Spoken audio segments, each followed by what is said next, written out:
Hello friends, तुम्हा सर्वांना दसऱ्याच्या हार्दिक शुभेच्छा.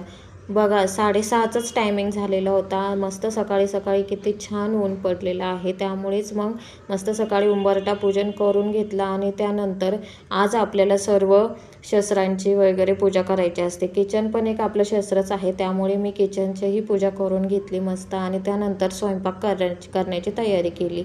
स्वयंपाकामध्ये मला आज मस्त पुरणपोळी बनवायची होती. मग इकडे डाळ शिजवून घेतली आणि डाळीमधलं पाणी काढून घेतलं, म्हणजे जेणेकरून आपल्याला आमटी बनवता येईल. तुमच्याकडे काय म्हणतात? आमच्याकडे रश्शी आमटी म्हणतात. तर मस्त ते पाणी काढून घेतलं आणि भात आणि रश्शी बनवून घेतली. तर मी आज थोडंसं वेगळ्या पद्धतीने पुरण केलं, म्हणजे त्याने छान टेस्ट येते. मी प्रत्येक वेळेस ओन्ली गुळाचंच करते, पण ह्या वेळेस थोडासा गुळ आणि जास्त साखर घेतली आणि मस्त पुरण केलं. मस्त पुरणपोळ्या करून घेतल्या. मस्त टम्म पोळी फुगली होती. खूप छान झाला होता स्वयंपाक. आणि त्यानंतर मग शिवच्या पप्पाने हार वगैरे केले होते, तर ते हार लावून घेतले. घरातल्या देवाची देवपूजा करून घेतली. सर्व जे काही वस्तू आहे त्यांची आणि नैवेद्य दाखवला.